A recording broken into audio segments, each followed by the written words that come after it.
তো আলহামদুলিল্লাহ আমার ছাদ বাগানের করলা হয়েছে। এই তো করলা সুন্দর ছাদ বাগান থেকে আজকের ভিডিওটা শুরু করলাম। হ্যালো এভরিওয়ান, আসসালামু আলাইকুম। আজকে রান্না করতে গিয়ে একটা মহা বিপদে পড়ছি। সব কিছু আপনাদের সাথে শেয়ার করব। ধৈর্য ধরে শেষ পর্যন্ত ভিডিওটি দেখার অনুরোধ রইল। তো এই তো আমার ছাদ বাগানের গাছের করলা। আর এখন ঘরে চলে আসছি। সকাল সকাল কাঁঠাল পেকে গেছে, আর উনি হচ্ছে কাঁঠাল তুলতে ব্যস্ত। কাঁঠালটা এত বেশি পেকে গেছে, একদম নরম হয়ে গেছে। তো আমি আবার এক তো নরম কাঁঠাল খেতে মানে আমার কাছে খারাপ লাগে, ভালো লাগে না।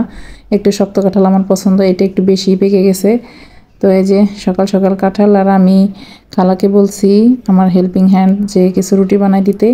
আর আমার বাচ্চারা বসে এগুলা দিয়ে খেলতেছে, রুটির যে মানে কাইটা দিয়ে এটা দিয়ে, আর বেশ কিছু পরিমাণ রুটি বানাই দিছে।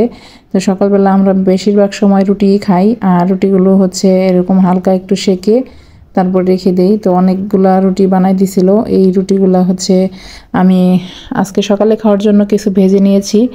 তো এগুলো তো বাচ্চারা খাচ্ছে। আর বেশ কিছু রুটি আমি হালকা একটু সেকে ফ্রোজেন করে মানে ফ্রিজে রেখে দিই। নর্মাল ফ্রিজে কিন্তু 3-4 দিন ভালোই থাকে, পরে আবার বের করে এনি টাইম বের করে খাওয়া যায় সেকে। তো হালকা একটু সেকে আমি রেখে দিচ্ছি। এই যে অনেকগুলো কিন্তু রুটি, আর আমি হালকা হালকা সেকে রেখে দিচ্ছি। এগুলো পরবর্তীতে আবার ভালো করে সেকে খাওয়া যাবে। এরপর চলে আসলাম দুপুরে রান্নায়।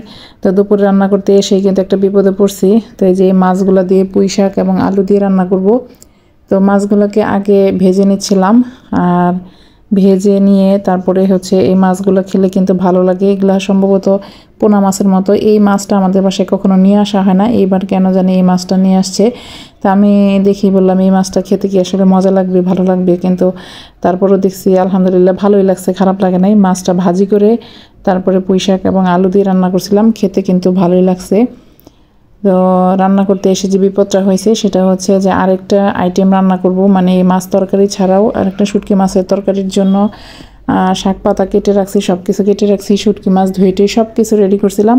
কিন্তু এই যে এই পর্যায়ে এসেই আমার গ্যাসটা শেষ হয়ে গেছে। তো আর কি করা, সব কিছু ঢেকে টেকে রেখে দিছি, পানি দিছি, আর ঠিক তখনই গ্যাসটা চলে গেছে।